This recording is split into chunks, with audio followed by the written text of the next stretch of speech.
Iniciamos agora a aula 6, em sua primeira parte, aula que nós vamos tratar sobre a NBR 10520, uma NBR muito importante, muito utilizada, porque ela traz as diretrizes para a elaboração das citações nos trabalhos acadêmicos. Não só em trabalhos acadêmicos, mas citações que são realizadas em qualquer tipo de documento, seja documento científico, seja documento técnico.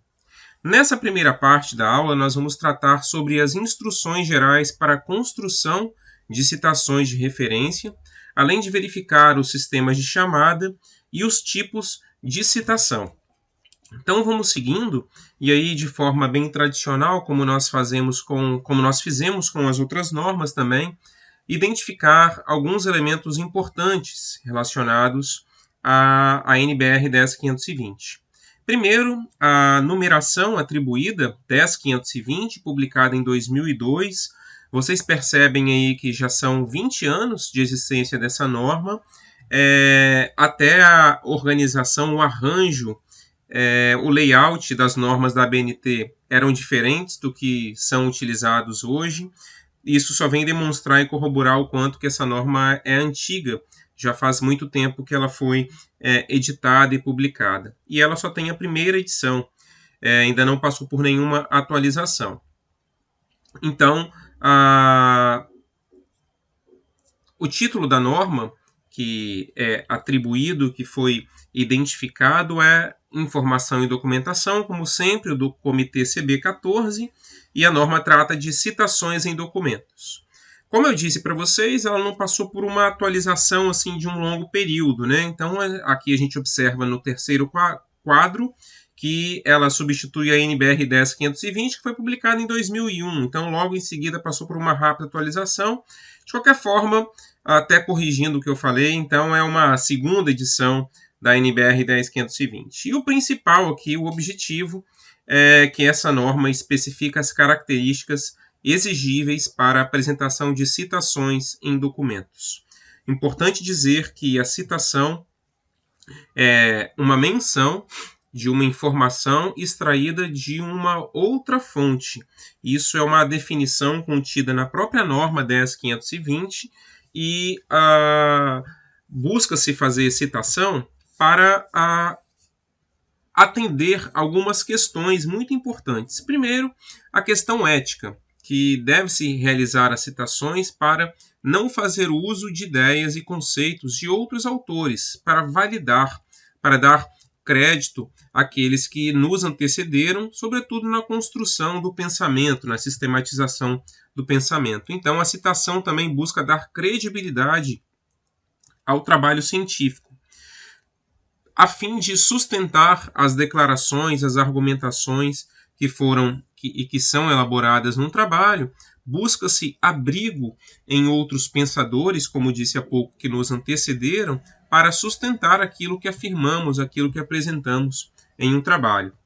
Também, as citações fornecem informações a respeito de trabalhos desenvolvidos no campo, na área de pesquisa, à medida que ela identifica metodologias, equipamentos e mesmo resultados alcançados que podem servir de inspiração para outros trabalhos, para trabalhos vindouros. Também ela fornece exemplos do ponto de vista semelhante ou divergente sobre o assunto que é objeto da pesquisa. Então, quando a gente elabora uma parte do trabalho acadêmico, uma sessão chamada revisão de literatura, em que a gente dialoga com o que foi publicado sobre aquele assunto, mapeia na ciência o que foi publicado sobre um determinado assunto, a gente tece o tempo todo esse trabalho de citação, seja uma citação direta, em que o texto é reproduzido integralmente, seja uma citação indireta, como nós veremos mais à frente também. Bom, também a importância da citação, como já falei, é dar crédito a trabalhos relacionados, aqueles que vão compor o corpus documental, e também informar aos pesquisadores de trabalhos futuros. Por fim, um outro recurso muito validado por meio das citações, que é contestar trabalhos ou ideias dos outros. Por vezes a gente imagina que as citações são empregadas apenas para dar credibilidade, para sustentar a argumentação. Mas, em muitas situações, trazendo o que já foi publicado sobre determinado assunto, sobre determinado fenômeno dentro do campo, serve de instrumento e de subsídio para contestar aquele achado, aquele momento da pesquisa. E aí precisamos trazer o que consta publicado sobre aquele assunto para que possamos contestar e oferecer um novo ponto de vista, analisar sob uma nova perspectiva. Esses trechos aqui, esses tópicos foram retirados da obra de Weinstock, ainda em 1971, e que consta no trabalho mais recente, publicado pela Universidade Federal de Santa Catarina em 2020. Uma vez aqui, a gente já define o que é a citação, né, como que ela pode ser útil, e mais uma vez a gente recorre a ela para demonstrar esses tópicos que são aqui apresentados. Bom, o primeiro elemento muito importante da NBR 10520 é aquilo que é denominado sistema de chamada. O sistema de chamada é como a citação deve ser indicada no texto do trabalho científico. E a citação, ela se correlaciona o tempo todo com outro elemento do trabalho científico, que é as referências, que são as referências que estão sediadas, estão inseridas nessa seção específica chamada seção de referência. Então, tudo aquilo e a forma como eu represento o autor, o ano, o título ou uma indicação numérica, isso deve reverberar, isso deve ecoar, deve ser representado da mesma forma lá na seção de referências. Porque o diálogo, a interseção que se forma aí entre citação e referência deve ser assim muito harmônico, tendo em vista que qualquer elemento inserido de forma equivocada na citação vai impossibilitar ou, no mínimo, dificultar a recuperação do documento através dos dados contidos na referência. Bom, a NBR 10520 ela estabelece duas formas de estabelecer a chamada, a indicação de autoria de um trabalho. A primeira forma, mais conhecida, mais empregada, se chama autor-data, onde indica-se a fonte pelo sobrenome do autor, nome da instituição responsável ou pelo título. Nós veremos que há três possibilidades aí de se indicar a autoria de um trabalho em que foi citado, seja pelo nome do autor ou do grupo de autores, pelo nome da instituição, quando é uma publicação que teve autoria de entidade coletiva, ou pelo título, nas situações em que não é possível fazer a identificação de autoria, a atribuição de autoria de alguma obra. Logo após a indicação desses dados, de um desses dados, segue a data de publicação do documento. E aí, entre o nome do autor, a indicação de autoria e a data de publicação, insere-se uma vírgula e um espaço. Esses dados podem ser incluídos entre parênteses para o caso de citações diretas ou mesmo indiretas, dependendo do posicionamento, como nós veremos em slides posteriores, dessa indicação. Para citações diretas, aquelas que reproduzem integralmente o texto de um outro documento, além do nome do autor, da indicação do ano de publicação, é obrigatório também constar o número da página que foi citada. Com que objetivo? Tornar possível a recuperação daquele trecho que foi extraído de um documento de forma integral e inserido no seu trabalho, naquilo que você está elaborando. Bom, então nós vamos ver como que isso acontece de fato. Conceitualmente nós já apresentamos, mas de fato como isso acontece. Então no texto a gente observa aqui uma obra que foi escrita por Colepículo, e aí então está aqui a indicação de autoria. Depois nós temos o ano de publicação dessa obra e a paginação. Depois a citação. Essa é uma citação direta. Nós vamos ver logo mais os tipos de citação também. Mas o que me faz crer que é uma citação direta, os sinais que foram aqui acrescentados para indicar que é uma citação direta, no caso, as aspas. Aspa abrindo o trecho, aspa fechando o trecho. E por ser uma citação direta, há a necessidade de informar o número de página. Vamos lembrar que a citação direta é aquela que reproduz integralmente o que consta no documento que está sendo citado. Se no texto a indicação de autoria consta dessa forma, colepículo, que é pelo sobrenome, como nós vimos ali, indica-se a fonte pelo sobrenome do autor, lá na seção de referência, dado esse diálogo que existe entre citação e lista de referência, deve ser reproduzido da mesma forma. Então aqui está a reprodução da indicação de autoria, colepículo. E aí os demais dados que vão tornar possível a recuperação desse documento: título, onde ele foi publicado, informações do fascículo, paginação, até chegar ao ano de publicação, que é um elemento muito importante para diferenciar de outras obras que eventualmente foram publicadas por esse mesmo autor, por essa mesma autora, corrigindo aqui o gênero. Legal? Então vamos seguindo. No autor data, a gente pode reproduzir esse esquema de autor data por meio de citação direta e por meio da citação indireta. Veremos aqui os exemplos. Então, a citação direta pode ser, ainda não vamos nos preocupar com esse conceito de citação direta e indireta, que logo mais eu vou apresentar. Então, eu estou apresentando aqui só como fica o arranjo do sistema autor-data numa citação direta e como fica o arranjo do sistema autor-data numa citação indireta. Por hora, não vamos nos preocupar aqui, por enquanto, como se faz, o que é uma citação direta, uma citação indireta. Então, numa citação direta, cuja indicação de autoria se dá entre parênteses, o sistema de chamada autor-data é arranjado, é construído da seguinte maneira: abre-se parêntese, escreve o nome do autor em letras maiúsculas, indica o ano de publicação e a página, 16 a 17. Vamos lembrar que é uma citação direta, então foi reproduzida integralmente esse pensamento aqui da obra do Kuramoto nesse estudo que não é o estudo do Kuramoto. Legal? Então aqui a gente observa por meio desse item aqui que trata-se de uma citação direta, onde temos o nome do autor, o sobrenome do autor, né, indicação de autoria, o ano de publicação e as páginas em que foram retiradas esse trecho. Depois, na citação indireta, que é aquela, falando de forma muito sumária ainda, muito incipiente para vocês, é aquela que não se reproduz a ideia integral. Então, se faz uma modulação, uma adaptação na ideia, se reescreve a ideia e se dá crédito. Não se é só reescrever e se apropriar da ideia de terceiro, não. Se escreve e dá o crédito.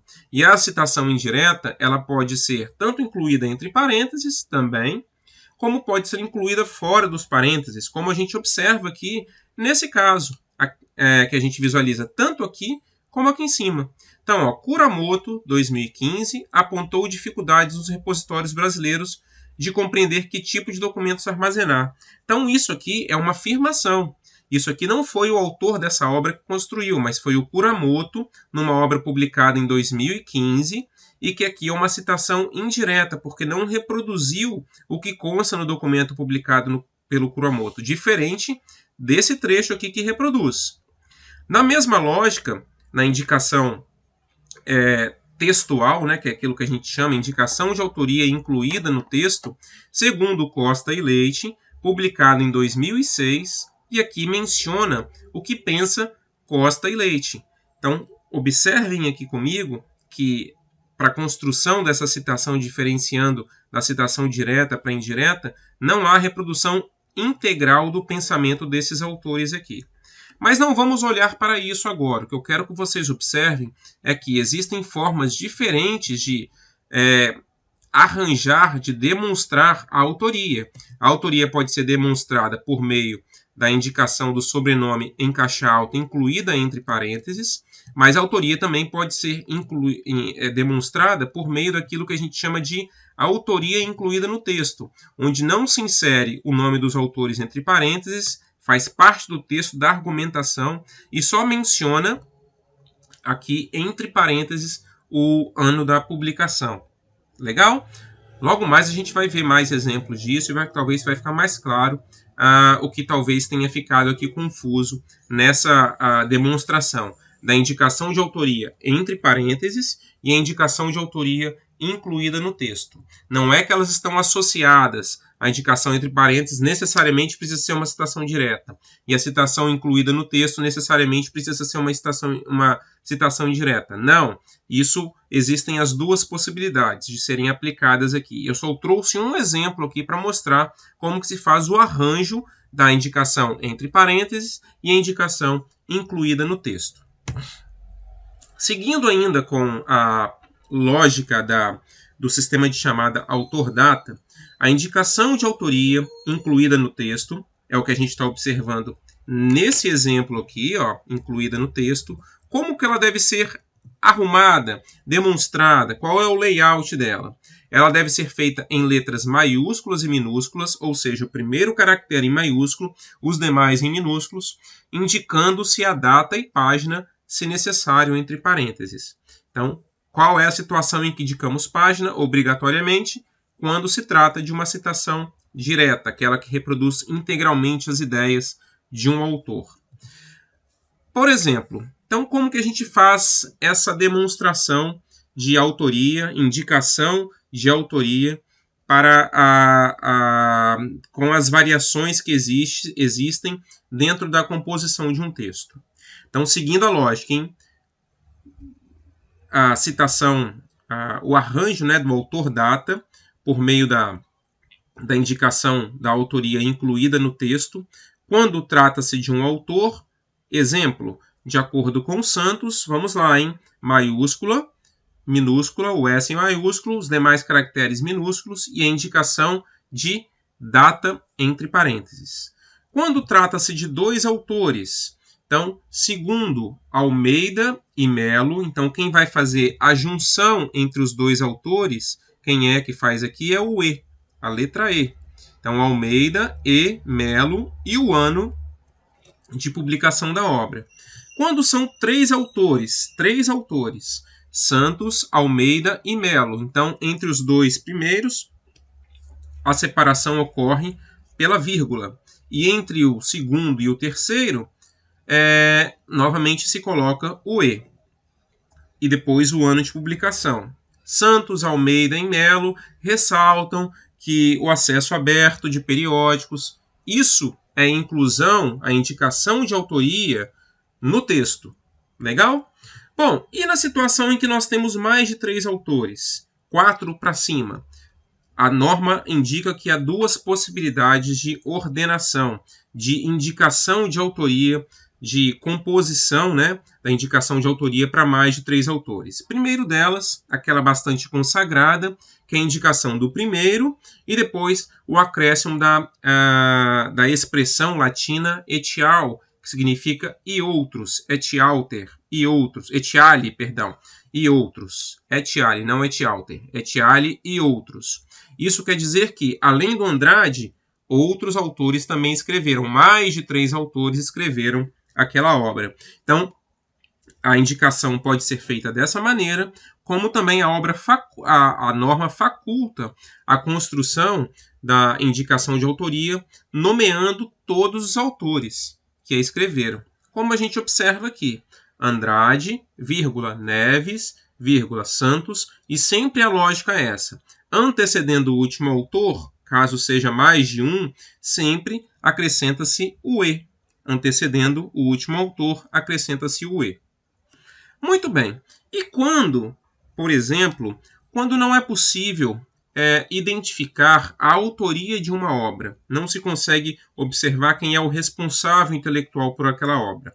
A norma diz o seguinte: para situações como essas, quando não é possível identificar a autoria da obra, quem é o responsável intelectual por ela, a indicação de citação, de autoria para a citação, se dá pelo título.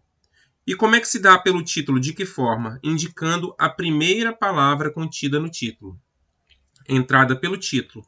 Guia do Estudante. Esse é o título da obra, Guia do Estudante. Menciona-se a primeira palavra, seguido de reticências e depois o ano de publicação. Isso para casos em que não é possível identificar, localizar o autor, o responsável intelectual pela obra. Tudo bem?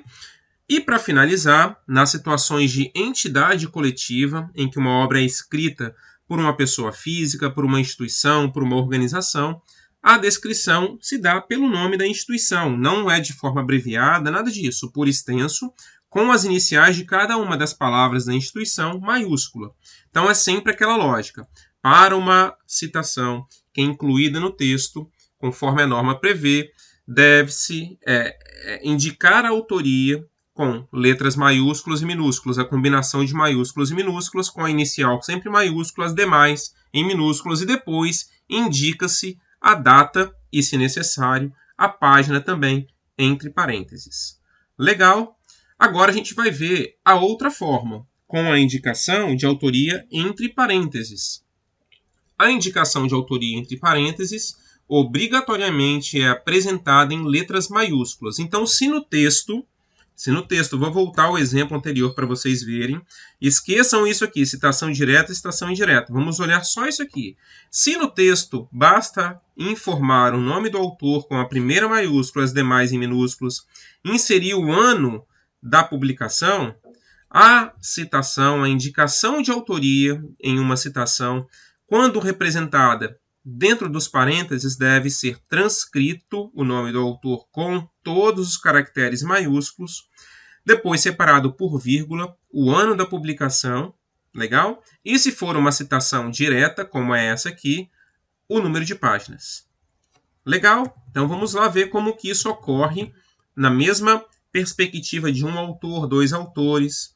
Então aqui nós temos, vamos lá voltando, aqui chegamos, para indicação de autoria entre parênteses, obrigatoriamente é apresentada em letras maiúsculas, seguida da data e página, se necessário. Então, para um autor, entre parênteses, caracteres maiúsculos, Santos, 2019. Se for uma citação direta, depois do 2019, colocamos o P e o número de página, o número da página que foi retirada a citação. Para dois autores, atenção que aqui há uma diferenciação. Se, no exemplo anterior, nós vimos que para textual basta inserir a letra E, Almeida e Melo, no caso da indicação de autoria inserida dentro dos parênteses, não utiliza o E. Utiliza-se ponto e vírgula. Almeida, ponto e vírgula, Melo e o ano de publicação. O mesmo vale para três autores, Santos, Almeida, Melo. Também não se insere o E e o ano de publicação. No caso de mais de três autores, como se faz? A mesma lógica empregada para a autoria textual. É facultado a possibilidade de informar o primeiro autor, seguido da expressão latina etiale, que significa etial, e outros autores, destacada ali essa sim com letras minúsculas, em itálico, por ser uma expressão latina, não está aí no nosso léxico verbal. Depois, o ano de publicação. Tudo bem? Vamos lembrar que o AU aqui tem um pontinho, o ET não, mas o AU sim, porque é a palavra, né, ALI abreviada. Ou a outra possibilidade é a inserção de todos os autores, sempre separados com um sinal de ponto e vírgula. E no último, separando o último autor do ano de publicação, apenas uma vírgula. Quando se dá a entrada por título, aí, mais uma vez, bom lembrar e destacar para vocês que aqui, diferentemente da textual, vamos lembrar que se dá tudo em caixa alta, se representa tudo com letras maiúsculas. Então, uma vez mais, a entrada pelo título, quando não é possível reconhecer o responsável intelectual pela obra, a autoria da obra, é o título, a primeira palavra do título, seguida de reticências, vírgula e o ano de publicação. Para terminar, no caso de entidade coletiva, também. Só que vamos reproduzir ela toda e não de forma abreviada, não vai ser OMS, vai ser Organização Mundial de Saúde, escrito por extenso, com os caracteres todos maiúsculos, separado por vírgula do ano de publicação. Vamos lembrar que essas representações aqui podem ainda ser acrescidos a indicação de página, acrescidas a indicação de página. separando aqui, botando uma vírgula com a letra P, indicando a página para os casos de citação direta em que há a obrigação de mencionar o número de página, o número da página que foi retirado. Tudo bem, pessoal? Então vamos caminhando porque ainda temos muita coisa. Nós vimos o sistema de chamada denominado autor-data, em que representa o autor, vírgula, a data, ou autor, parêntese, data. Então a lógica é empregar, mencionar o autor e depois a data de publicação da obra. No sistema numérico, que é o outro sistema de chamada contemplado lá na norma, a indicação da fonte constitui-se de uma numeração única e consecutiva. Então, fez-se uma citação. Só que, em vez de indicar ali o nome do autor e o ano de publicação, o que vai ser acrescentado é um número, um expoente, ou um número entre parênteses ao lado daquela citação, seja ela direta ou indireta. E isso permitirá que lá no final do trabalho, na seção de referência, ou mesmo na nota de rodapé, seja identificado por meio daquele número quem é o responsável por aquela obra, por aquele pensamento, quem elaborou, quem escreveu aquele livro, aquele artigo ou qualquer outro documento. Então, em vez de mencionar o autor e a data logo após ou antecedendo a citação, insere-se apenas um número e esse número vai seguir como remissiva, ele vai apontar para a referência. Legal? Então, não se inicia a numeração das citações em cada página. Isso é importante. Começou com o número 1, se houver 50 citações, você vai do 1 até o 50. Não é cada página que recebe um número ali vinculado à citação. Cláudio, me dê um exemplo mais prático. Está aí, ó, no texto. Isso foi extraído de um texto. A identificação, a intervenção, terminou aqui, ó, a citação. Isso é uma paráfrase, uma citação indireta, porque não tem indicação de aspas. O que nós deveríamos fazer é colocar aqui o nome do autor e o ano de publicação. Só que por meio do sistema numérico, insere-se aqui um expoente, esse indicador numérico, que pode ser tanto o expoente, aí o expoente fica na parte ali, vinculada na parte superior, ou então colocar entre parênteses aqui na mesma linha, indicando ali, colocando esse indicador numérico para fazer remissiva a referência desse trecho que foi citado, a indicação de autoria desse trecho que foi citado. Então, é assim que se apresenta, né, o arranjo do sistema numérico, e lá na seção de referência, ao identificar quem é a referência 11, eu vou saber que foi uma obra escrita pelo Levi e pelo Riemann. Legal? Então, é assim que se dá. Informações sobre o sistema numérico. Deixa eu só avançar aqui uma coisinha. Pronto, é isso. Uma observação importante que o sistema numérico não deve ser usado quando há notas explicativas de rodapé. Por quê? Porque uma nota explicativa de rodapé, você também vai inserir um número para apontar ali no rodapé, para puxar ali no rodapé uma explicação. Então, se você insere um número para nota explicativa, aquela que vai explicar algum elemento do seu trabalho, e também insere uma nota, né, um indicador ali para inserir, por exemplo, a referência, vai bagunçar. Então, por exemplo, se a nota 2, se o indicador, o expoente, o indicador numérico, é de uma nota explicativa, e a nota 3, o indicador numérico, é de uma nota de referência, como que eu vou saber o que é referência e o que é uma nota explicativa? Então, a norma diz o seguinte: ou você fecha aí com uma nota explicativa e, por isso, não pode usar o sistema numérico, ou utiliza o sistema numérico e não pode fazer uso de notas explicativas no rodapé da página. Legal?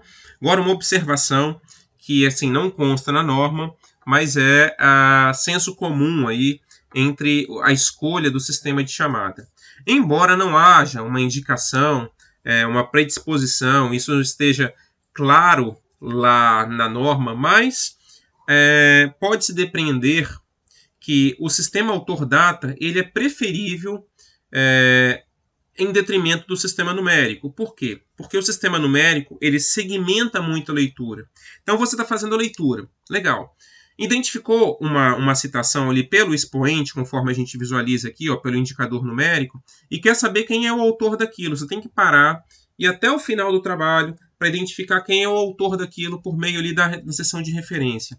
Ao passo que por meio do sistema autor-data, quando se insere logo o nome do autor e a data da publicação, você já sabe de quem é o autor daquele trecho. E não segmenta tanto, não fica muito segmentado, fragmentado a leitura. Não torna muito separada, quebrada o raciocínio, não quebra o raciocínio.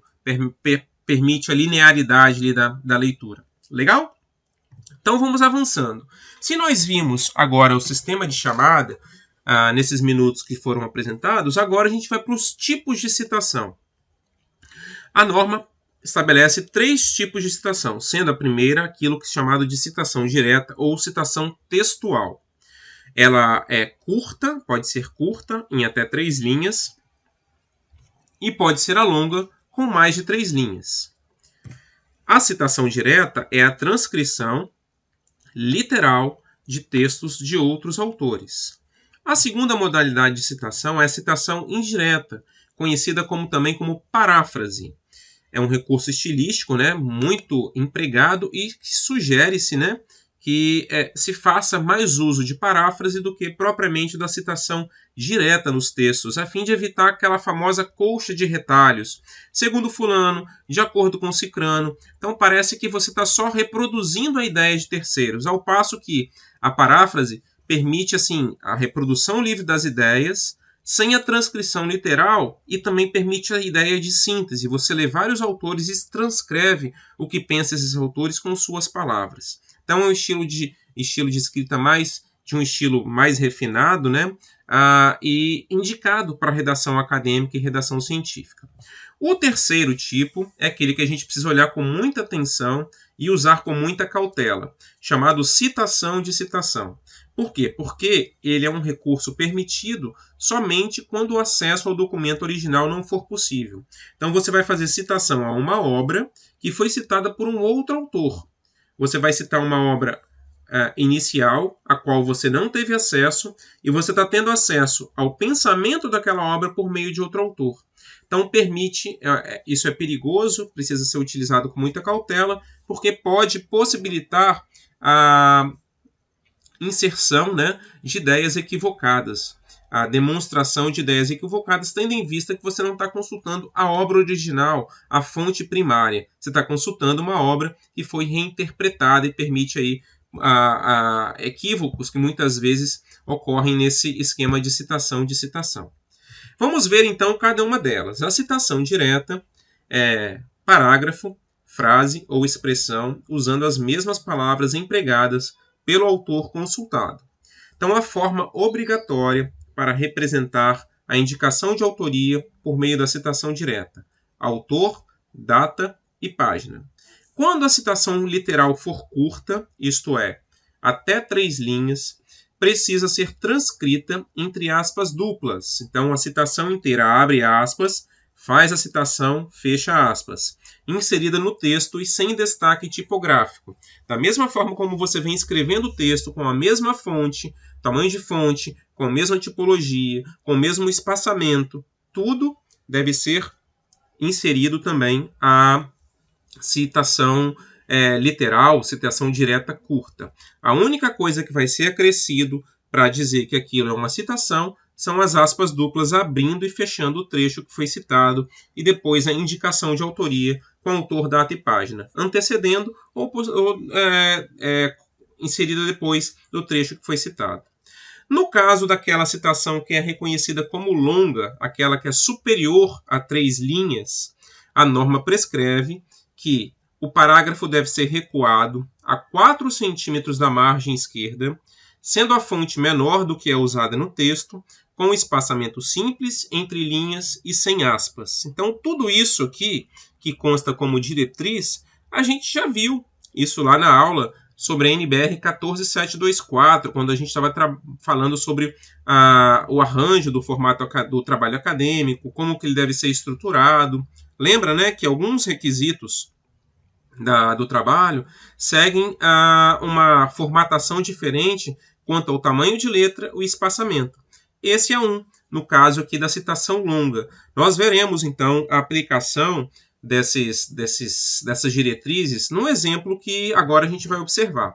Então, a citação direta, curta, até 3 linhas. Aqui está. Então, a bibliometria pode ser definida como abriu um conjunto de leis, duas linhas, né? Aqui a gente vai considerar 2 linhas, porque vai colocar aqui na mesma linha e vai considerar 2 linhas.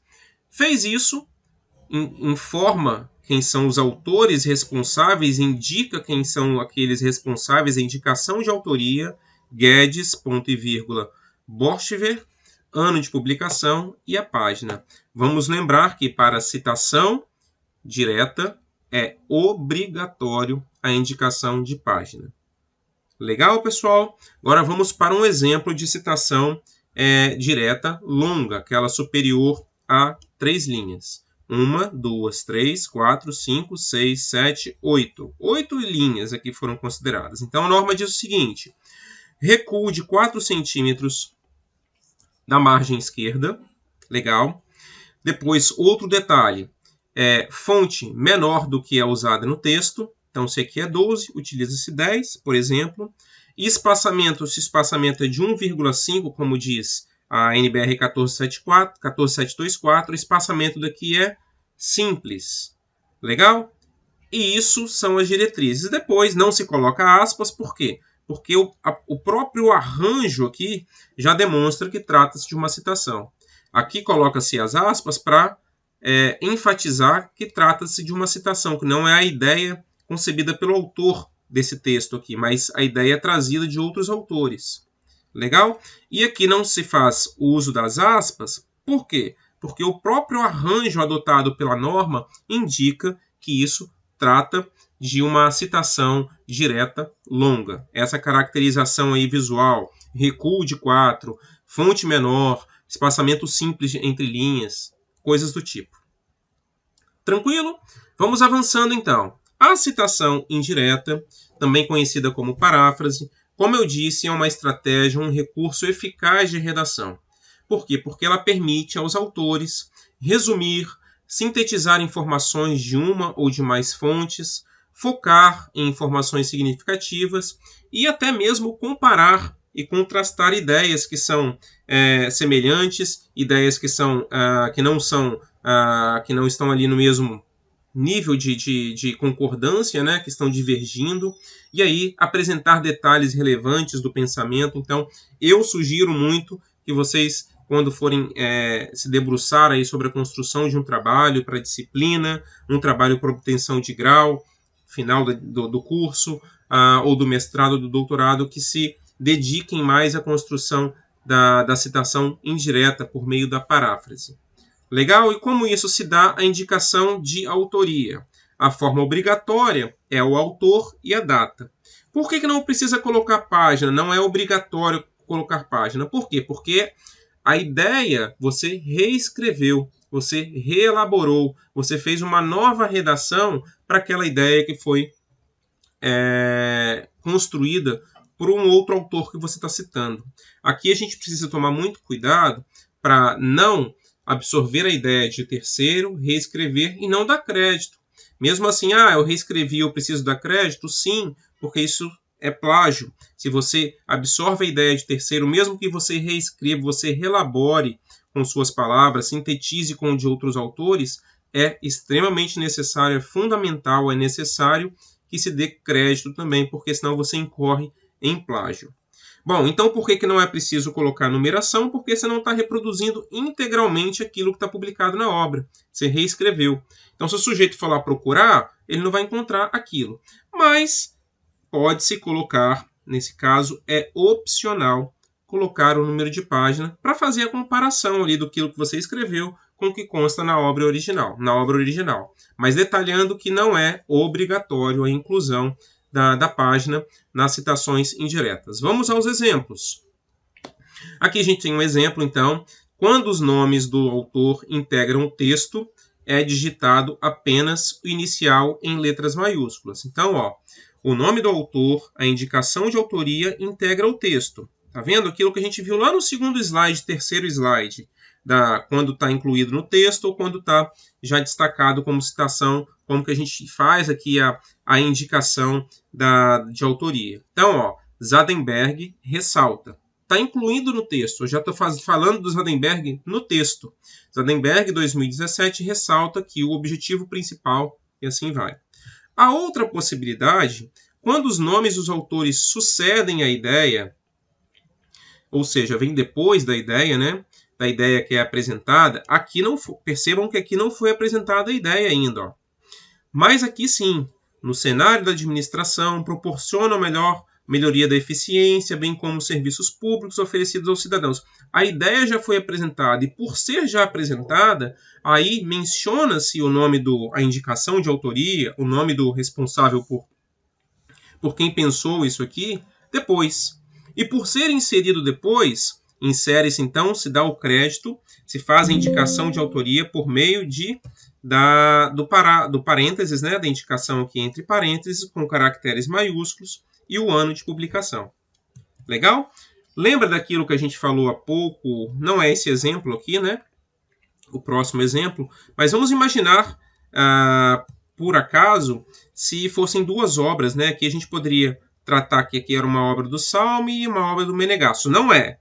É uma obra só com dois autores. Legal? Mas vamos imaginar que aqui fosse uma obra do Salme e outra do Menegasso. Esse trecho aqui traria assim, uma comparação, uma síntese, ou mesmo uma contestação das obras diferentes. Então, olha que riqueza que é a paráfrase, a escrita por meio de paráfrase. Sim, eu sugiro muito que vocês possam testar isso, porque até para quem pensa ainda seguir na carreira acadêmica também, fazer um mestrado, doutorado, isso é muito pontuado. Isso tem um peso bastante considerável durante o processo de seleção para ingresso nos programas de pós-graduação.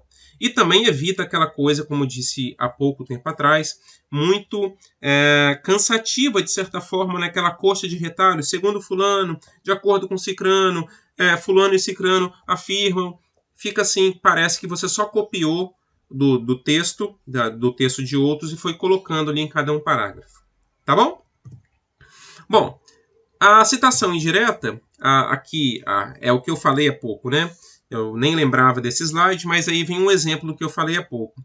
Havendo mais de uma fonte, então aqui foi uma fonte mencionada, vamos imaginar que isso aqui é um livro, isso aqui é um artigo de revista, de periódico. Então, o que o autor desse trecho aqui fez, ou desse trabalho? Ele pegou a ideia contida nesses dois trabalhos e reelaborou. Não sei se ele fez uma comparação, não sei se ele fez uma síntese aí que vai ao encontro das duas ideias, e mencionou duas obras. E aí, como é que se faz a demonstração disso? Então, nós vimos que para indicar uma obra, né, a gente faz a indicação de autoria com sobrenome em caixa alta do autor, separado de vírgula, e o ano da publicação. E quando são duas? Entre as duas insere, se insere, né, o ponto e vírgula para dizer, essa aqui é uma obra, essa aqui é outra obra. São independentes. Legal? Então, a separação entre obras se dá por meio desse sinal de ponto e vírgula na indicação de autoria e reconhecimento da obra. Organizar por ordem alfabética tem por objetivo facilitar a localização da obra citada na lista de referência. Esse é um detalhe muito importante. Embora aqui esteja demonstrado a letra A do Alauad e depois a letra C do Shurabi, vamos imaginar que estivesse invertido aqui. Shurabi e Alauad. Estaria certo? Não estaria certo. Por quê? Porque a gente precisa nomear aqui, inserir, ordenar, encadear, né? Não é nomear não, mas encadear aqui, colocar em cadeia, de acordo com ordem, seguindo a perspectiva alfabética, né? Pela ótica da ordem alfabética. Por acaso, são obras do mesmo ano, mas ocorre muitas vezes que essa obra aqui, vamos imaginar que ela fosse de 2010. Não devemos seguir a lógica de ano de publicação, para colocar essa aqui em primeiro, em detrimento da outra. Seguir a ótica da ordem alfabética. Por quê? Porque isso torna mais fácil a identificação dessas obras lá na lista de referências. Vamos lembrar que a indicação de autoria de uma citação nada mais é do que uma remissiva, aquilo que remete um ponto de recuperação, aquilo que remete lá para a seção de referência. Belezinha? Avançando agora. Agora vamos para aquele caso que eu falei que a gente precisa ter cautela, né, quando faz uso dela. permitido? Sim, mas com cautela. Então, recurso permitido quando o acesso, somente quando o acesso ao documento original não for possível, chamado citação de citação. Então, aqui a gente tem uma obra, indicação de autoria incluída no texto. Já vimos como é que é a indicação de autoria incluída no texto, quando a gente menciona o nome do autor no próprio texto. O nome do autor faz parte do texto. E ele não está inserido entre parênteses, como é comum também de acontecer. Como é possível, né? Permitido também de acontecer. Então acompanhe comigo. Quem escreveu esse trecho aqui foi um outro autor. Vamos imaginar que tenha sido eu, França. E aí, o que eu fiz? Eu li a obra do Saião, e na obra do Saião eu vi que existe uma citação muito pertinente para o meu trabalho, escrita pelo Lichtnen, a ideia do Lichtnen. Só que eu fui à procura da obra do Lichtnen e não localizei. Não consegui acesso a ela, mas eu preciso citar esse trecho do Lichtnen aqui. O que é possível fazer? A citação de citação. Então eu cito o Lichtnen, mas eu não li o Lichtnen, eu li através do Saião. Então diz o seguinte: Lichtnen, em 1987, citado por, o apud aqui, essa expressão latina significa citado por Saião, em 2001, e aí eu escrevo o que o Lichtnen pensou. Conclusão: eu, Cláudio, França, autor desse trecho aqui, eu não tive acesso à obra original. Eu tive acesso à obra, aí a fonte secundária, se a gente pode denominar assim, do Saião. Mas por meio da obra do Saião, eu me apropriei do pensamento sistematizado pelo Lichtnen. Legal? Então, ó, demonstrando aqui em esquema. Obra que não foi consultada é a obra do Lichtnen. Citado por Saião, que foi a minha obra que eu consultei. Que foi minha obra, não, que foi a obra que eu consultei para a construção do meu trabalho. Tudo bem? Então é assim que se faz a construção. Lichtnen, cuja obra foi publicada em 1987, foi citado por Saião em 2001. Aí vocês podem se perguntar, e lá na referência, eu vou citar quem? Eu vou citar o Lichtnen, eu vou fazer referência para qual obra? Do Lichtnen ou do Saião? Pergunta, quem que eu utilizei de fato? Saião. Então, por isso, lá na referência, eu faço somente uma entrada de referência, uma indicação para o Saião, ainda que eu tenha citado Lichtnen, mas eu só faço a indicação dos dados de referência do Saião. Atenção, na seção de referência, faço a indicação apenas da obra consultada. A obra consultada foi o Saião. Eu só tive acesso, só me apropriei da ideia do Lichtnen inserida na obra do Saião. Valeu, pessoal? Seguindo, sobrou um quadrinho azul aí, daqui a pouco a gente identifica o que é isso.